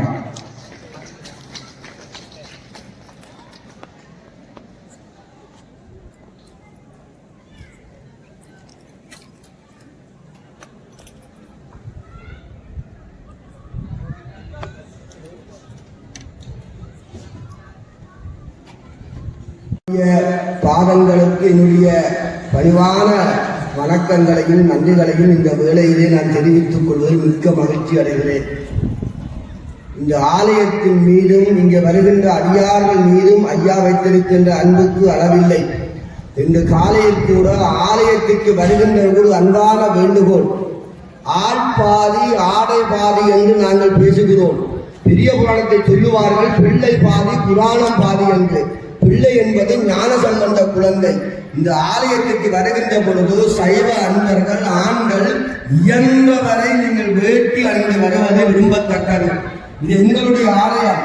ஆலயம் யாவும் அரணன தொழுமை என்பது சிவஞான போதம். ஆகவே இந்த ஆலயத்திற்கு வருகின்ற பொழுது அதற்குரிய ஆடைகளோடு வருவதுதான் எங்களுக்கு சிறப்பு. காலையிலே இந்த செய்தியை ஐயாவில் சொல்லியிருந்தார்கள். உண்மையிலேயே ஆன்மா நயப்படுகின்ற இடம் ஆலயம். இந்த ஆலயத்தினுடைய வாசலுக்கு வருகின்ற பொழுதே மனமெல்லாம் உறவியோடு ஒன்றிருக்கிறது. அப்படிப்பட்ட புனிதமான இந்த ஆலயத்திற்கு வருகின்ற பொழுது தயவு செய்து அன்பர்கள் ஆலயத்திற்கு ஆடையோடு வர வேண்டும் என்று உங்களை அன்பான இதற்கு கட்டளைகளை அன்பான வேண்டுகோளாக நான் விடுக்கிறேன். இப்பொழுது அமைச்சர்கள் பார்க்கிறார்கள், எப்படியாவது இந்த மகனை காப்பாற்ற வேண்டும். முதலாவது செய்தி சொல்கிறார், கொடுக்கிறார். பலவா என்றால் பலம் மிகுந்த நாட்டை உடையவனே என்பது பொருள், சோழனே என்பதும் ஒரு பொருள். பலவனின் புதல்வனாங்கோர் மணி நெடும் தேர்மேல். இந்த வசனத்தை ஏன் போடுகிறார்கள்? மன்னா, உன்னுடைய மகன் சும்மா தேரில போகல, மணிகள் பூட்டியது. தேர் வருகின்ற பொழுது மணிச்சத்தம் கேட்டது. மணிச்சத்தம் கேட்டு இந்த கண்ணுக்குட்டி தானே திரும்பி போயிருக்க வேண்டும். ஏன் வந்தது? நெடுந்த கட்டத்திருந்தா கூட பரவாயில்லை, பெரிய தேர்தலாலே போனவன் தூர கன்றுக்குட்டி வருகின்ற பொழுது தேர் தெரிந்திருக்கும், பெரிய தேர். ஆகவே தேர் போகின்றது என்று சொல்லி கன்றுக்குட்டி திரும்பி போகவில்லையே. மனிதன் தேர்மேல் ஏறி அளவில் தொல் தேர் தானே சூழ. ஒரு இளவரசன் வருகின்ற பொழுது பாதுகாப்பு எப்படி இருக்கும்? 4 விதமான படைகள் வந்திருக்கும். அது எல்லாம் தாண்டி அதுக்குள்ளே தானே இது வந்திருக்கிறது. அரசுலாம் தெருவில் போங்கார். அரசர்கள் மட்டுமே போகின்ற வீதியில் தானப்பா உன்னுடைய மகன் போறவன். அரசர்கள் மட்டும் போகின்ற வீதியிலே இந்த கன்றுக்குட்டிக்கு என்ன வேலை? அமைச்சர் கேட்கிறார், என்ன வேலை? அரசுலாம் தெருவில் போங்கார். சரி, அப்படி வந்த கன்றுக்குட்டி முன்னால வந்ததா? இல்லையே. தேருக்கு 4 சில்லு, 2 சில்லு போறாப்புறது, 2 சில்லு பின்னுக்கு இடேக்கில்ல. தேர்கால் இடை புகுந்து இறந்ததாக. அப்ப முன்னால வந்த அவன் பிரேக்கு கண்ணும் போட்டுக்கிறான். நம்ம பாஜக சொல்லுவோமே, இழுத்து நிப்பாட்டி இருக்கிறான். இடையத்தை வரைக்கும் என்னங்கப்பா, அந்த காலம் களவாடி இல்லைத்தானே, பின்பக்க பார்வைக்கு புலிவாடியும் இல்லை, புலிவாடியும் இல்லை. இடையத்தை வந்து அவனுக்கு எப்படியப்பா தெரியும்? தேர்க்கா இடை புகுந்து வந்ததாக தளர் தாய் வந்து விளைப்பது தன்மை என்றார். இயன்ற அளவு இந்த மகனை காப்பாற்ற வேண்டும் என்று அமைச்சர்கள் பாடுபடுகிறார்கள். முன்னரே சொல்லுகிறார் சென்றார், அம்புனிற்காவின் கண்டோர் அபாயத்தின் மூடு போய் செம்பொனின் தேர்கால் நீதி விசையினால் செல்லப்பட்டு உம்பரின் நடைய கண்டு ஓடி போய் இடேக்கில செம்பொன்னால ஆன தேர் சில்லுக்குள்ளே அது கண்டுக்குட்டி அமுட்டது. இப்ப அரசர் பார்க்கிறான், மந்திரி மேல பார்க்கிறான். என்னப்பா நீங்க சொல்றீங்க? என்ன சொல்றீங்க? நீங்க சொல்றதெல்லாம் சரி. 5 அறிவு என்றால் இந்த பசுவுக்கு கதை சொல்றீங்க. எந்த உலகத்தில ஒரு பசு கண்டு போய் நீதி கிடைக்கும் என்று நீதி கேட்டது? நாம எல்லாம் பேசிக்கிறோம் அல்லவா, நமக்கு 6 அறிவு என்று. அடவாசி பெரிய செயற்பாட்டை பாருங்கள், 6 அறிவு இருக்கிறதா மனிதர்களுக்கு? சென்றறிவை இல்லாத மக்களை நாம் செயற்படுகின்றோம். தாயப்பட கொலை செய்கிறோம், களவெடுக்கிறோம், கொலை செய்து போட்டு கிழக்குல போடுகிறோம். எங்களுக்கு எங்கே இருக்க அறிவு? நான் கம்பராமாற்ற என்னென்று நான் சொல்வது, பாலி வரையிலே முதல் ராமன் லக்ஷ்மணனுக்கு சொல்லுகிறான், இப்பித்தாய விலங்குகள் ஒழுக்கம் பெற்று பேசலாமோ என்று ராமன் பேசுகிறார். என்னால வாலி கேட்கிறார், அம்பு பட்டாப்போ ராமனுடைய வானம் யாருக்கு மேல விட்டாலும் துளைத்து கொண்டு போய் வந்து நம்மளாத்து நிற்க. வாலிக்கு விட்ட அம்பு மட்டும் போகவில்லை, காலாலையும் வாளாலையும் சுருட்டு பிடித்து இழுக்கிறான். வாலி பார்க்கிறான், ராமனுடைய பெயர் உண்மைதா உலகத்தெல்லாம் உலகந்திரத்தையே செம்மை செய்து ராமன். கேட்கிறார், ராமா வாணியை படுத்தாயில்லை மண் நர வேலியை படுத்தாய் நீ வாணிய கொள்ளையப்பா மனு தர்மத்தை கொலை விட்ட. ராமன் கேட்கிறார், நீ குரங்கு இல்லையப்பா, அவங்க நமக்கு சட்டத்திட்டம் இல்லையப்பா, நாங்க குரங்குகள், எங்களுக்கு அண்ணன் தம்பி அக்கா தங்கச்சி அம்மா அப்பா கிடையாதப்பா, விளைத்துறை தொழில் தான் நாம செய்வது, உன்னுடைய நாட்டு சட்டம் வேற நமக்கு இல்ல. ராமன் கேட்கிறார், நீ குரங்கு எப்படி மனிதர்ம பேசுகிறாய், நீ குரங்கு இல்லை என்கிறார். எனக்கு அதான் சந்தேகம், முதல் குரங்குன்றீங்க குரங்கு இல்லை என்கிறீங்க. அப்ப விலங்குகளை நாங்கள் நினைக்கிறோம், அதுக்கு ஐந்தறிவு. உண்மையாக நான் சொல்லுவேன், உங்களுக்கு ஆறறிவு இல்லை, எந்தறிவு இருக்கான்னு சந்தேகம் மாட்டாங்க. நான் நடாத்தம் ஒப்புலகில் எப்பற்றம் இப்பற்றம் தாமிடரால் ஒப்பிழித்து கலரமணி. எந்த உலகத்திலே பெற்றம் என்றால் காசு சொல்லுகிறான், பெற்றமும் கன்றும் முந்தன் உணர்வெனும் பெருமை மாற செச்சனையும் செய்வேன். கன்று குட்டியும் பசுவும் என்ற ஒரு உணர்வை என்னும் பெருமையை மாறி மலர்ந்தளித்து விட்டது. பெற்றமும் கன்றும் முந்தன் உணர்வெனும் பெருமை மாற செச்சனை என்கிற என்ன செய்யலாம் என்கிறான். திகைத்து போயிருக்கிறான், கேட்கிறான். சரி, அந்நியனோர் உயிர் கொண்டானே ஆனால் அவரை கொள்வேனானால் தொன்மருள் தொடர்வருவால் புடைப்புண்ட நெடும்பாட்டை மண்ணுலகில் பெற முடிந்து மந்திரிகள் வாழ்கின்றனர். என்ன பேசுறீங்க?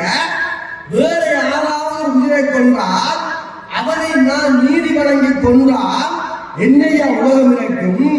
தொன்று தொட்டு வந்த மனி நீதி என்னால அழிஞ்சு போச்சு உலகம் பேசுமே, அதுக்காக நீங்க வழிவகுக்கிறீங்க. அந்நியனோர் உயிர் கொண்டால் அவரை கொள்வேனானால் தொன் மனநூல் தொடை மனுவால் புதைப்புண்ட எனும்பாத்தில் எனும்பாத்தை மண்ணுலகில் பெற முடிந்து மந்திரிகள் வாழ்ந்தாக்கா. கூப்பிட சொன்னான், கூப்பிடு வீதி விளங்க விசாரணை வந்தான். தேர்தல போனி நான் எங்க போன? திருவாரூர் தியாச பெருமான தரிசிக்க போனேன். எதுல போனி? தேர்தல. நீ கோயிலுக்கு போறதுக்கு ஏன் தேர்தல போகணும்? நான் சொல்லுறாரு. சரி, கண்ணுக்கு எடுத்து கொண்டாயா? ஆம் தந்தையே தவறு செய்து விட்டேன் என்றார். அப்பாக்கு ஏற்ற பிள்ளையப்பா அப்படி அமையோம். நாம என்ன சொல்லியிருப்போம்?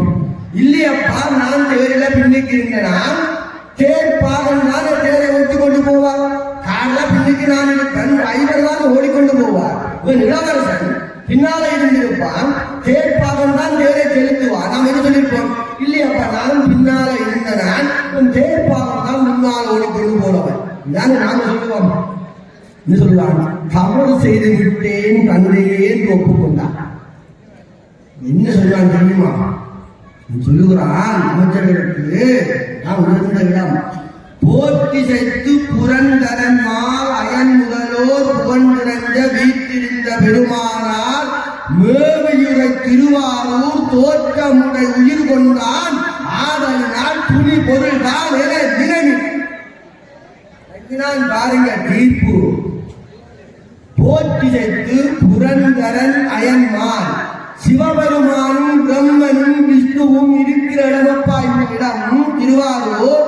போற்றி செய்து புரந்தரன் மாலயன் முதலானோர் வீட்டிருந்த பெருமானார் விரும்பி இருக்கிற திருவாரூர்ல இங்க தோன்றுகின்ற புறத்துகின்ற அத்தனை உயிர்கள் எல்லாம் உலகனுடைய உயிர்கள். அந்த உயிர்களை இவன் கொண்டு விட்டான். தோற்றமுறை உயிர் கொண்டான் ஆதலினால் துணி பொருள் அதற்கு மதான் தீர்ப்பு. அமைச்சராக இருந்த கலாபல்ல வரை கூப்பிட்டார். அமைச்சர் கலாபல்ல ஓடி வாங்க, ஓடி வந்து மன்னா என்றார். எந்த இடத்தில கன்று குட்டியை இடித்து என் மகன் கொண்டானோ அதே இடத்திலே மகனை படுக்க வைத்து தேரை செலுத்துங்கள் என்றார். எப்படி இருக்கிற நீதி? தேவலோகத்தில் உள்ள தேவர்கள் எல்லாம் சூழ்ந்திருக்கிறார்கள். இவருடைய ஆட்சியில வாழ்கின்ற மக்கள் எல்லாம் கதறி அழுகிறார்கள். தவம் இருந்து அருள் பெற்ற தனியிடம் குமரன், ஒரே ஒரு பிள்ளை, தவம் இருந்து பெற்ற பிள்ளை, அடுத்த ஆட்சிக்கு வர வேண்டியவன். சொல்லுகிறான், ஒன்றுமே இல்லை, அவருக்கு மகா தண்டனை. மகன் ஓமந்து போய்விட்டார். அரசு மயங்கிய அம்மா பாவம் அம்மாதானே நமக்கு இறக்கம் இருக்கிற அம்மாதான் எல்லாரையும் உலகத்தையே காக்கின்ற தாய். அம்மாவை வணங்கினால் எல்லாம் கிடைக்கும், ஒன்றுமே தேவையில்லை. அம்மா வாங்கியே மகன் ஓமன்று போய் அந்த இடத்திலே படுத்து கிடக்கிறான். அமைச்சர் கலாவல்லவருக்கு எப்படி இருக்கும்? மன்னனுக்கு ஒரே ஒரு மகன், அருமந்த உள்ள நல்ல உள்ள நானாப்பா அடிக்கோடும் சிவாய நம என்ற மந்திரத்தை உச்சரித்தார். அமைச்சர் கலாவலோட உயிர் தேவலோகம் சென்றது. இப்பொழுது காவலர்கள் ஓடி வருகிறார்கள். மன்னன் மன்னா, அமைச்சர் உயிர் துறந்தார். இப்பொழுது மன்னன் அழுதார், என்னுடைய மகன் கன்றுக்குட்டியை கொன்றான், நான் ஒரு அமைச்சரை கொண்டு விட்டேனே என்று அழுதார். இப்ப என்ன முடிவெடுக்கிறான்? சரி, என்னுடைய மகன் கன்றுக்குட்டியை கொண்டதற்கு நான் அவனை கொள்ள வேண்டும், நான் அமைச்சரை கொண்டதற்கு நான் சாக வேண்டும், இதுதான் வழி என்று சிவனை நினைத்து கொண்டான். சிவபெருமானே, இதுகாலம் இந்த பூமியிலே பிழை செய்பவர்களை ஏன் கண்டிக்கிறோம் என்றால், அடுத்த பிறவியிலே அவர்கள் நிம்மதியாக வாழ வேண்டும், அந்த பழி வரக்கூடாது என்பதற்காகத்தான். இதுவரை காலமும் நான் செலுத்திய நீதி உண்மையான நீதியாக இருந்தால் இதை ஏற்றுக்கொள்ள வேண்டும் என்று கூறிவிட்டு தேரின் மீது மனைவி ஏறி இருக்கிறான். மகன் படுத்திருக்கிறான். ரெண்டு பக்கமும் மக்கள் இருந்து கதறுகிறார்கள். தேவலோகத்தில் இருக்கின்ற தேவர்கள் எல்லாம் வந்து குவிந்து நின்று பார்க்கிறார்கள், என்ன நீதி என்று பார்க்கிறார்கள்.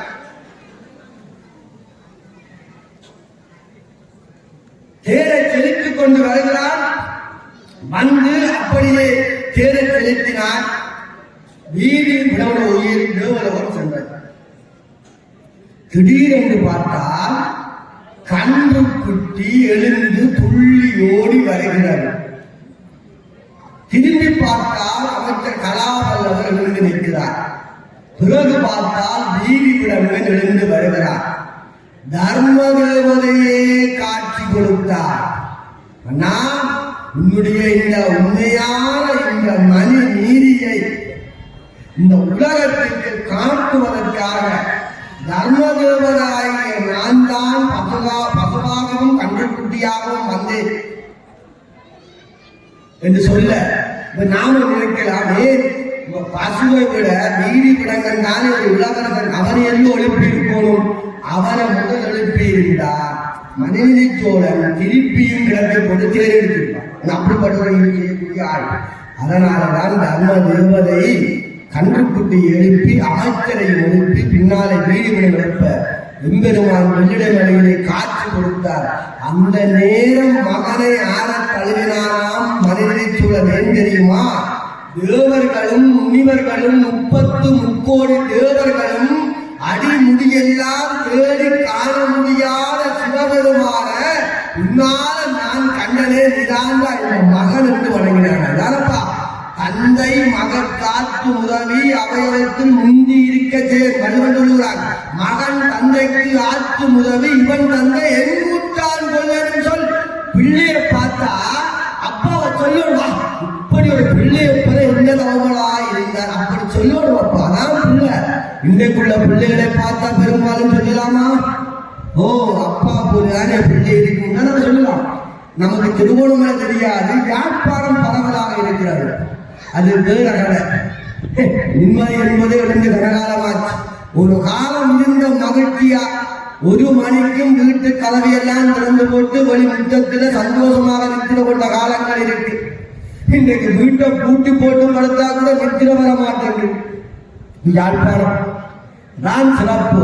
இந்த நீதியைத்தான் சேக்கிழார் சொல்லுகின்றார். எந்த நீதி? சைவத்தினுடைய நீதி. மேன்மைகள் சைவ நீதி என்று பேசுகிறோம் என்றால், மண்ணில் வாழ்தரும் மண்ணுயிர் கற்கலாம், கண்ணும் ஆவியும் மாம்பெரும் காவலான் என்று சொல்லுகிறோம் என்றால், 5 அறிவுடைய ஒரு விலங்குகளாக இருந்தாலும் அதை துன்புறுத்தினால் அதற்குரிய நீதிதானப்பா மனுநீதி. இதுதான் மனுதர்ம சாஸ்திரம். அந்த சாஸ்திரம் தான் எங்களுடைய நீதி.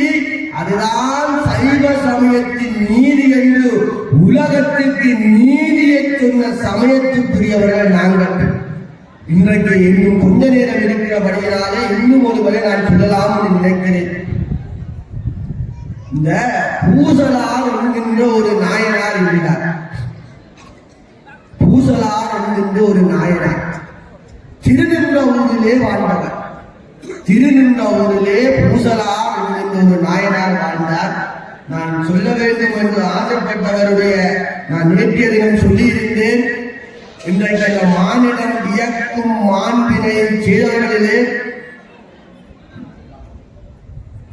முதலாவதாக பாடப்பெற்ற ஒரு அடியார் இருக்கின்றார். பூசலார் மனத்திலே கோயில் கட்டினவர் ஒருவருக்கு. முதலாவதாக சுந்தரமூர்த்தி சுவாமிகள் ஒருவரை பாடினார். அவர்தான் திருநீல கண்ட நாயனார். இன்றைக்கு கொஞ்ச நேரம் நீங்கள் இருந்தால் அதை நான் முடிக்கலாம் என்று நினைக்கிறேன். தில்லைவாள் அந்தனதம் அடியார்க்கும் அடியேன் திருநீல கண்டத்து குயவனார் கடியேன் என்று சுந்தரமூர்த்தி நாயனார் இவரைத்தான் முதல் பாடினார். இவர் யார் என்றால் எங்களுக்கு தெரியும். தேவர்களும் அசுரர்களும் பார்த்து மந்திரமலையை மத்தாக வைத்துக் கொண்டு வாசு என்ற பாம்பை கயராக வைத்துக் கொண்டு பார்த்தவர்களே அமிர்தத்துக்காக கடந்தார்கள். அமிர்தம் என்றால் சாவா மருந்து. அமிர்தம் வந்தது. நம்மாதானே போதுமன்ற மனம் கிடையாது. அளவுக்கு மிஞ்சினால் அமிர்தமும் நஞ்சு என்று பழமொழி. ஆங்கிலத்திலே சொல்லுவார்கள், too much if anything is good for nothing. விளக்கம் சொல்லுவார். அமிர்தமும் நஞ்சு. அமிர்தம் மட்டும் மாற்றி வச்சுக்கிறோம் பழமொழியை. நஞ்சு வருகின்ற பொழுது சுந்தரமூர்த்தி நாயனாரை அனுப்பி அந்த ஆழகால விஷத்தை கொண்டு வந்து சிவபெருமான் விழுந்துகின்ற பொழுது பக்கத்தில் இருந்த உமாதேவியார் கழுத்திலே கைய வைக்க அந்த இடத்திலே நஞ்சு நின்றது. நஞ்சினுடைய நிறம் நீலம், நீளமாக மாறியது. அதனாலே சிவபெருமானுக்கு ஒரு பெயர் நீலகண்டர். நஞ்சுண்ட கண்டர். இந்த நீலகண்டரை முப்போதும் வணங்குகின்றவர் தான் திருநீலகண்டத்து குயவனார். சுந்தரமூர்த்தி நாயனார் ஏன் முதலில் பாடினார் என்று ஒரு விளக்கம் சொல்கிறார்கள். தேவலோகத்திலே சிவபெருமானுக்கு பக்கத்திலே திருநீறு கொடுத்துக் கொண்டிருந்தார் சுந்தரமூர்த்தி நாயனார். இவருடைய வாயினாலே சொத்தமுறை கேட்க வேண்டும் என்று சிவபெருமான் சில விளையாட்டு காட்டார். நந்தவனத்துக்கு பூப்பறிக்க போகிறார். உமாதேவியாருக்கு பூப்பறிப்பதற்காக பறவையாரும் சங்கிலியாரும் வந்திருக்கிறார்கள். வந்த இடத்திலே சுந்தரமூர்த்தி சுவாமி ஒரு வினாடி என்று வைத்துக் கொள்வோம். ஒரு வினாடி அவர்களை பார்க்கின்றார். தமிழிலே மாத்திரை என்று ஒன்று இலக்கணத்திலே கை நொடி பொழுது அல்லது கண் இமை பொழுது என்று தமிழாசிரியர் படிப்பார்கள். மாத்திரைக்கு தான் விளக்கம். கை நொடி பொழுது கண் இமை பொழுது மாத்திரை தமிழ் இலக்கணம். ஒரு செகண்ட் பார்த்தார். உடனே திரும்பி வந்துட்டார். சிவபெருமானுக்கு தெரியாதா, மறக்கணுமா? அது எந்த இடம் என்றால் கந்தபுராணத்திலே சிவபெருமான் நிஷ்டையிலே இருக்கிறார்.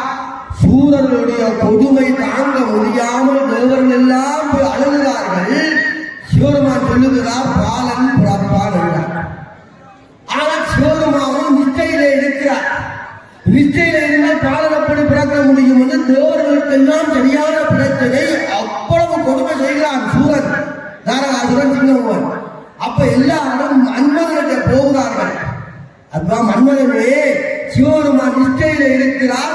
உன்னுடைய மலரம்பை எய்தால் தான் உமாதையோட கூடி எங்களுக்கு ஒரு பிள்ளை பிறப்பான். அவன் தான் எங்களை காப்பாற்ற வேண்டும் என்று கெஞ்சுகிறார்கள். சிவபெருமான் தான் மன்மதனுக்கு அந்த வேலையை கொடுத்தது.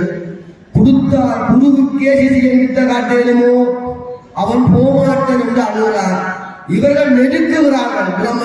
எல்லாம் சுகந்த கொடுமை தாங்க இயலாது. எல்லாரும் அழிய போறோம், நீ போய் மலரம்பை விட்டு சிவபெருமானுக்கு இந்த உணவை கொண்டு வாழ்கிறார்கள். மன்மகன் பார்த்தான். ரெண்டில ஒரு முடிவு. போகவில்லை என்றால் இவர்களை அழைத்துக் கொள்வார்கள். போனால் சிவபெருமான் அடித்துக் கொள்வார். இங்க சாகிறத விட அங்க சாகிறது நல்ல. இதான் நாம் எடுக்கிற முடிவு. மன்மகனும் அந்த முடிவோட போனான். சிவனுக்கு கிட்ட போகேயுமா? மன்மதன் வந்து அந்த எல்லைக்கு வரும்போதே திரும்பி பார்த்தா எழுதி சாப்பிடலாம். அதிதேவி ஓடி வந்தார். ஐயோ சிவனே, என்னுடைய கணவனை அழைத்து விட்டீர்களே என்று கெஞ்சினான். சிவன் சொன்னார், உன்னுடைய பார்வைக்கு மட்டும் மன்மதன் தெரிவான். அனங்கன் மன்மதன் உருவம் இல்லாதவன் என்று அவனுக்கு மரபீர்கள். சுந்தரமூர்த்தி நாயனார் அந்த இடத்திலே நின்றுதான் நந்தவனத்துக்குள்ளே இவர்கள் பார்த்தவர். இடம் விளங்கிட்டார். இப்ப சுந்தரர் வந்துட்டார். சுந்தரா சுவாமி, நந்தவனத்திலே என்ன நடந்தது என்று சிவபெருமான் கேட்டார். ஒழிக்க முடியுமா? மன்னிக்க வேண்டும் சுவாமி, நான் தவறு செய்து விட்டேன் என்றார். உனக்கு இல்வாழ்க்கையில் ஆசை வந்து விட்டது, நீ பூலோகம் போகிறார். ஐயோ சுவாமி, நான் என்ன செய்வேன்? என்னை நீங்கள் பூலோகத்தில் எனக்கு திருமணம் நடக்கிறது வேளையிலே என்னை தடுத்தாட்கொள்ள வேண்டும் என்று வேண்டினார். சரி சரி, நான் பார்க்கிறேன். போ. நான் யோசிக்கிறேன், ஒரு வினாடி தேவலோகத்தில் நந்தவனத்திலே அவைய பார்த்தபடியா மேலே இருந்து சுந்தரமூர்த்தி நாயனார் கீழே வந்தவர். இங்கே இருக்கிற நாங்கள் செய்கிற இந்த பாவங்களுக்கு சேட்டைகளுக்கு எல்லாம் நிச்சயமாக மேல கொதிக்கிற எண்ணெய்க்கு எங்களுக்கு தோச்சுத்தான் எடுக்க போயிடும். எந்த விதமான மட்டும் இல்லை. இங்க எத்தனை நாங்கள் செய்யறோம். ஒரு பொம்பளை பிள்ளை தனியா போக முடியுதா? கழுத்துல சங்கிலி போட முடியுதா?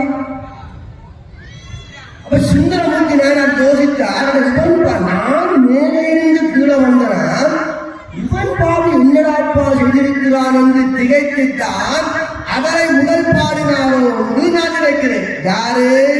இந்த திரீலகண்டத்து புயவனா. சுருக்கமாக சொல்லுகிறேன், நேரமாகிறது. இவருடைய வேலை என்னவென்றால், அடியார்கள் பிச்சை எடுப்பதற்காக ஓட்டு துண்டுகளை பாத்திரம் செய்து கொடுப்பது இவருடைய வேலை. ஆனாலும் இவர் இன்பத்துறையில் கொஞ்சம் எளியவர் ஆனார் என்று சேக்கிழார் பதிவு செய்கிறார். இவர் நீலகண்டரையே வழிபடுகின்றபடியினாலே திருநீலகண்டம் என்று இவருக்கு பேர். நீலகண்டம். இப்போது ஒரு முறை இவர் ஒரு தகான பொண்ணிடம் உறவு வைத்தார் என்கின்ற செய்தியை சேக்கிழார் பதிவு செய்கிறார். வடமொழியிலே மொழிபெயர்த்தவர்கள் உபமன்று பக்க விலாசத்தில் சொல்லுகிறார்கள். எப்படி என்றால், வருகின்ற வழியிலே ஒரு பெண் எச்சில் பாத்திரம் கழுவி ஊத்துகின்ற பொழுது திருநீலகண்டன் மேலே பட்டுவிட்டது. அதனாலே அவரை உள்ளுக்கு கூட்டிக் கொண்டு போய் உடுப்பெல்லாம் மாற்றி கொண்டு வந்தார் என்று சொல்கிறார்கள். ஆனால் சேக்கிழார் தெளிவாக சொல்லுகிறார், இன்பத்துறையில் எளியவரானார். ஒரு முறை பரத்தவால் போயிட்டு வந்தார். வீட்டுக்கு வந்தாச்சு. இவர் போயிட்டு நாம எல்லாரும் என்ன நினைக்கிறோம், நாம வெளியில என்ன செய்தாலும் வீட்டில் இருக்கிற மனுஷிக்கு ஒன்றுமே தெரியாதுன்னு நினைக்கிறார்கள் நாங்கள். ஆனால் எங்களை விட நல்ல புலனாய்வு உள்ளவர்கள் பெண்கள். ஒரு உதாரணம் சொல்லட்டுமா? கம்பராமாயணத்திலே வாலி சண்டைக்கு வருகிறான். சுற்றுகள் வந்து நிற்கிறார். வாலியுடைய மனைவிதான் தாரை. தாரை என்ன சொல்கிறார்? இதுவரை காலமும் ஒரு அடிக்கு பயந்து இஞ்சாலி பக்கம் வராமல் இருந்த சுக்ரீவன் இப்ப சண்டைக்கு வந்து நிற்கிறார் என்றால் நீங்கள் யோசிக்க வேண்டும். இந்த சிங்கம் எழும்புற போல வருகிறான் வாலி. அது என்ன சொல்றார் தெரியுமா? சொல்றார், இல்ல ராமன் என்கிறவனுடைய நட்பு சுக்ரீவனுக்கு கிடைத்ததாக இந்நிலை அன்பு உள்ளவர்கள் எனக்கு சொன்னார்கள் என்கிறார். பார்க்க புலனாக யாருக்கு தெரிஞ்சிருக்கு? வாலிய மனைவிக்கு தெரிஞ்சிருக்கு. ராமன் வந்து நட்பு கொண்டது வாலிக்கு தெரியாது. ஆனால் வாலிக்குத்தான் ராமனை தெரியும், இங்க வந்தது தெரியாது. ஆனால் மனைவிக்கு தெரியும். இதுதான் ஆண்கள் கவனமாக இருக்கணும். வெளியில என்ன செய்தாலும் வீட்டில் அம்மாவுக்கு செய்தி தெரியவர். இதுதான் உண்மை. இவர் வந்தார். மனைவியார் ஒரு கதையும் கிடைக்கவில்லை. அப்படியே குளித்தார். மனைவி சாப்பாட்டாக சின்ன வீடு. மனைவி சாப்பாட்டை கொடுத்தார், சாப்பிட்டார். என்ன நினைத்தார் என்றால், நாம புலவிட்டது மனைவிக்கு தெரிஞ்சு மனைவிக்கு ஒரு பிரச்சனை இல்லையாக்கும் என்று நித்திரைக்கு போகின்ற பொழுது அந்த மனைவியாரை தொடுவதற்காக போனார். அந்த வேளையிலே அந்த அம்மா சொல்லிச்சு, எம்மை தீண்டுவீராயின் நீலகண்டம் என்ற அம்மா. என்ன பொருள்? திருநீலகண்டருடைய நேர் சத்தியமா என்னை தொடர்கிறாரு. சேக்கிழார் தமிழிலே விளையாடிய இடங்களிலே இது ஒரு முக்கியமான இடம். அந்த அம்மா என்ன சொல்லி இருக்கணும்? என்னை தீண்டுவீராயின் நீலகண்டம் என்று தானே சொல்லணும். அந்த அம்மா உண்மை என்று சொல்லிவிட்டார். தன்மை உண்மை என்றால் என்ன? பெண்கள் எல்லாரையும் சேர்த்து அம்மா சொல்லிக் கூட சேர்க்கிறார். தமிழிலே செய்த விளையாட்டு என்ன என்றாமல் உண்மை என்று. ஆனா நீலகண்டன் லேசப்பட்ட ஆளா? சிவபெருமான் மீது சத்தியம் செய்தால் விடுவாரா? சேர்க்கிறார், போடுகிறார். ஆதியாம் நீலகண்டர் அளவுதான் கொண்ட காலை பேதியா ஆணை கேட்டு பெரியவர் வியந்து நீங்கி ஏதிரால் போல நோக்கி எம்மை என்றதனால் மற்ற மாதரால் தமையும் என்ற மனத்திலும் சென்றேன் என்றார். சொன்னார் மறுசத்தியம். உண்மை என்று சொல்லிட்டா கட்டண்டு கட்டிட்டா இதுவரைக்கும் மனைவியாக பார்த்த பெண்ணை யாரோ ஒரு பெண்ணாக பார்க்கிறார். சிவன் மீது சத்தியம் பண்ணிவிட்டார். எம்மை என்று சொல்லிவிட்டாய். இந்த நொடியில இருந்து எந்த பெண்ணையும் மனத்திலையும் நான் நினைக்க மாட்டேன். எம்மை என்பதனால் மற்றை மாதரால் தமையும் என்ற மனத்திலும் நினைக்கின்றார். நீலகண்டர் இப்படியே இவருக்கு 21 வயசு, அம்மாவுக்கு 18 வயசு, இளமை ஊஞ்சலாடுகின்ற காலம். பொறிவாயில் அன்னவித்தான் பொய்தீர் ஒழுக்க நுழைநின்றார் மீது வாழ்வார் என்று வள்ளுவன் பேசுகின்றார். அந்த இடத்துல தொட்டு தாலி கட்டிய மனைவியை தொடாமல் வாழுகின்றார். இவருடைய உண்மையான நிலையை இந்த உலகத்துக்கு காட்ட வேண்டும் என்பதற்காக ஒரு வயோதிக சிவனடியார் வந்து, நீலகண்டா இந்த ஓட்டை பத்திரமாக வைத்துக்கொள், நான் கைலாயம் போகிறேன், போய்விட்டு வருகிறேன் என்று போய்விட்டார். காலம் உருண்டோடியது. சேர்க்கிறார், பதிவு செய்கிறார். வடிவுரு மூப்பு வந்து வயசு போன பிறகு நானாமப்பா ஆண்களுக்கு வடிவென்று சேர்க்கிறார் சொல்லுகிறார். இது என்ன உதாரணம் என்றால், வாழைக்காயை பாருங்கள், வாழைப்பழத்தை பாருங்கள், எது அழகு. மாங்காயை பாருங்கள், மாம்பழத்தை பாருங்கள், எது அழகு. மகாத்மா காந்தியுடைய இளைஞருடைய படத்தையும் பாருங்கள், புத்தவாயில் இருக்கிற படத்தையும் பாருங்கள், எது அழகு என்று மீனாட்சி சுந்தரமொழியை பதிவு செய்கிறார். அதாவது ஒரு கிழவன் வடிவில்லை என்றால் அது விரும்பினது. ஒழுங்கான சைவ வாழ்க்கை வாழுகின்றவர்கள் வயது போனாலும் அழகாக இருப்பார். வடிவிலும் மூப்பு வந்து எய்த என்று சேர்க்கிறார், தமிழ் செய்கிறார். எல்லாம் வயதெல்லாம் போயிட்டு இப்பொழுது 7ஆவது கட்டம் போனவர் வருகிறார். நீலகண்டா ஓட்டை கொடுத்து விட்டு போனே கொண்டு வாழ்கிறார். இருங்கள் சுவாமி என்று வீட்டுக்குள் ஓடி போய் பார்த்தார். ஓடு வைத்த இடத்தை காணவில்லை. வீடு முழுக்க தேடுகிறார், காணவில்லை. வந்தவர் லேசிப்பட்டாளா? நீலகண்டா எனக்கு நேரம் போகிறது, ஓடிவா ஓடிவா என்கிறார். மனைவியை கேட்கிறார், இதில் ஒரு ஓடு வைத்து நீங்கள் பார்த்தீர்களா? இல்லை சுவாமி, நான் பார்க்கவில்லை என்று ஓடுகிறார். என்று சேர்க்கா சொல்லுகிறார், அற்புறு புணர்ச்சியின்மை அயலறியாமல் வாழ்ந்தார். மனுஷி சும்மா ஒரு சண்டை பிடித்து பேசினாலே அடுத்த நாள் விடிய நம்மளோட பெஸ்ட் ஃப்ரெண்ட்ஸ் கிட்ட போய் சொல்லுவோம், ராத்திரி இப்படி பேசி போட்டா அப்படி பேசி போட்டான்னு. அது குடும்பமா? குடும்பம் போட்டா சண்டை இருக்கணும். இதான் உண்மை. கல்வன் பேசுகிறான், கூடி பெறுகிற காமத்திற்கும் அதற்கும் கூடி முயங்க பெறும் சண்டை. ஆனால் குடும்ப சண்டையை வெளியிலே சொல்கிறவன் ஆணும் அல்ல பெண்ணும் அல்ல. நெருங்கி பழகிற நண்பர்களுக்கு ஒற்றுவதற்கும் தெரியாது இவர்களுக்குள்ளே தாம்பத்திய வாழ்க்கை இல்லை. இதுதான் குடும்பம். எங்களுக்கு சொல்லுகிறார்கள் செய்திகளை. அப்ப வந்தவர் சொல்லுகிறார், இல்லை இல்லை ஓட்ட கொண்டு வா, நேரம் போகிறது. ஐயோ சுவாமி, நான் வைத்த இடத்தை காணவில்லை, அதை விட ஒரு அருமையான ஓடு தருகிறேன், நீங்கள் பெற்றுக் கொள்ளுங்கள். இல்லை இல்லை, அந்த ஓடு புனிதமான ஓடு, எதை வைத்தாலும் தூய்மையானதாக மாறிவிடும். ஒரு தங்கத்தை வைத்தால் அகல் 24 கரெக்டாக மாறக்கூடிய பாத்திரம் என்று சொல்லி, சரி சரி நீ ஓட்டை கலவரத்தை விட்டு போட்டியாக இருக்கிறார். இல்லை சுவாமி, அப்படியோட மகனை கூப்பிட்டு சத்தியம் செய்கின்றார். அடியேனுக்கு மகன் இல்லையே சுவாமி என்றார். மனைவியை கூப்பிட்டு சத்தியம் செய்கின்றார். இவர் சொல்லுகிறார், என்னென்று சுவாமி நான் அப்படி செய்வேன், இதற்கு தெரியாது, உன்னை விடமாட்டேன் என்று அப்படியே போகிறார். இன்றைக்கு போய் ஒரு கோவிலிலே அன்பர்கள் எல்லாம் கூப்பிட்டு, நான் ஓடு கொடுத்திருந்தேன், ஓட்டை களவாடி விட்டு விட்டான், ஓட்டை வேண்டித்தாள் என்றார். ஐயோ சுவாமி, நான் ஓடை வேண்டி வைத்திருந்தேன், நான் களவாடவில்லை, திருடவில்லை, காணாமல் போன இறைவனுடைய செயலிலே காணாமல் போய்விட்டது, நான் என்ன செய்வேன் என்றார்கள். அப்படியானால் உங்களுடைய மனைவியினுடைய கணக்கை பிடித்து சத்தியம் செய்யுங்கள் என்று இவர் கேட்கிறார். திருப்புலித்திரமன் ஆலயத்திலே அந்த பிரிவிடம். அப்பொழுதுதான் இவர் சொல்லுகிறார், எனக்கும் மனைவிக்கும் இடையிலே ஒரு சின்ன பிரச்சனை, அதனாலே நாங்கள் 2 பேரும் தொடுவதில்லை என்று இது நீண்ட காலமாக இப்படி வாழ்கிறோம் என்கிறார். சிவயோகியாக வந்தவர் சொல்லுகிறார், அப்படியா, சரி, இங்கே ஒரு குளம் இருக்கிறது, அந்த குளத்திலே மூழ்கி சத்தியம் செய்ய கையை பிடித்தென்று ஒரு மூங்கிலை எடுத்தார் திருநீலகண்டர். ஒரு முனையை மனைவியிடம் கொடுத்து மறுமுனையை தான் பிடித்தார். சிவபெருமானை வழிபட, சிவனே, இதுவரை காலமும் அடியாருக்கு நான் செய்த தொண்டு உண்மையான தொண்டாக இருந்தால் இந்த சத்தியத்தை ஏற்றுக்கொள்ள வேண்டும் என்று குலத்துக்குள்ளே இறங்குகிறார். வந்த சிவயோகியார், இல்லை இல்லை, கையை பிடித்து சத்தியம் செய்ய வேண்டும் என்றால் இல்லை என்று அப்படியே குலத்திலே மூழ்குகிறார். குலத்திலே மூழ்கி 2 பேரும் எழுகிறார்கள். தேவர்கள் எல்லாம் வந்து நிற்கிறார்கள். அந்தணர்கள் எல்லாம் திகைத்து போய் நிற்கிறார்கள்.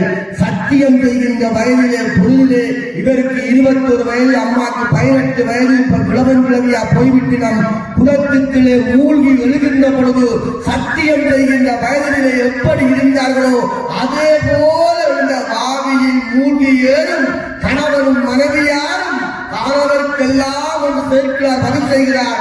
அப்படியே 2 பேரையும் வெள்ளை மலையிலே சிவபெருமான் காட்சி கொடுத்து வென்ற அன்புலனால் மிக்கீர் என்று நீலகண்டனுக்கு மோட்சம் கொடுத்தார்.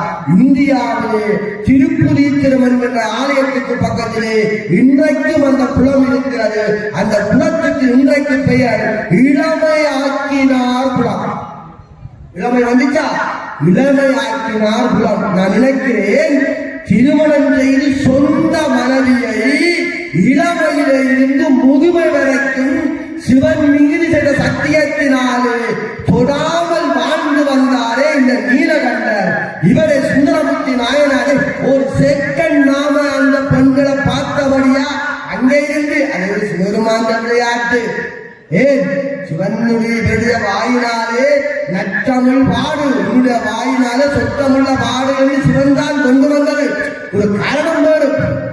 பெரிய சைவத்தின் பெருமை என்னவென்றால், மற்ற சமயங்களிலே முழுமுதற் கடவுளாக இருக்கின்ற தெய்வங்களை ஒரு நடனமாடுகின்ற காட்சியை மனதிலே வைத்துக் கொள்ளுங்கள்.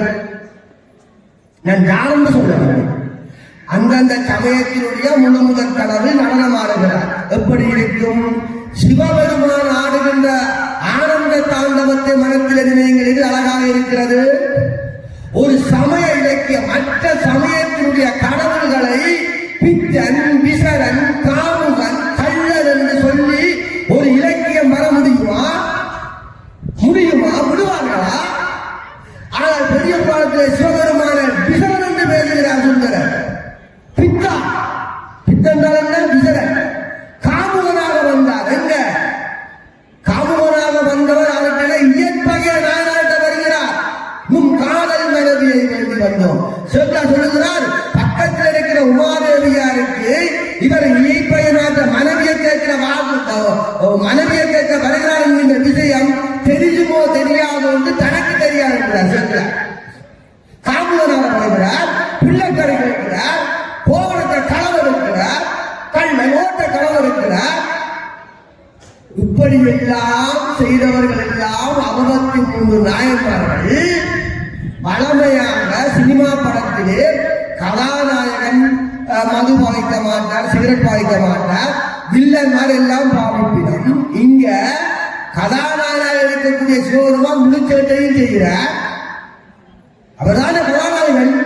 பக்தி இலக்கியம் எங்களை இருக்கக்கூடிய இலக்கியங்களிலே, பக்தி இலக்கியங்களிலே முதன்மையானது பெரிய புராணம்.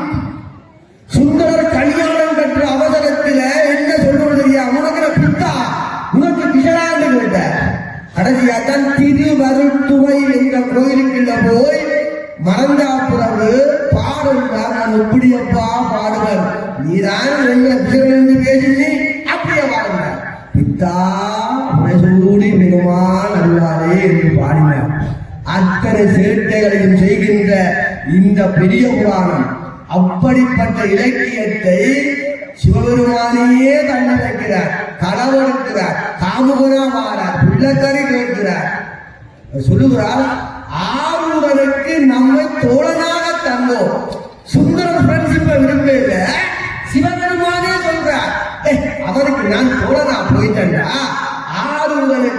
அன்பை தோழனாக தந்தோம். வலிய வந்தான ஃப்ரெண்ட்ஷிப்புக்கு ஏயர்வோர் கழிக்காமல் அதற்கு என்ன கோபம்?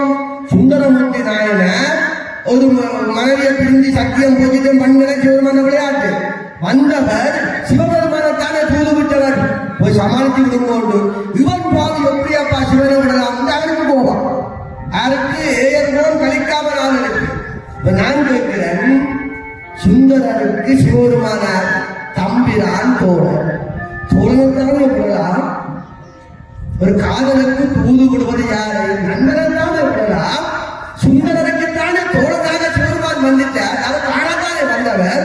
தம்பிரான் தோழர் அவர்தானே போகணும்.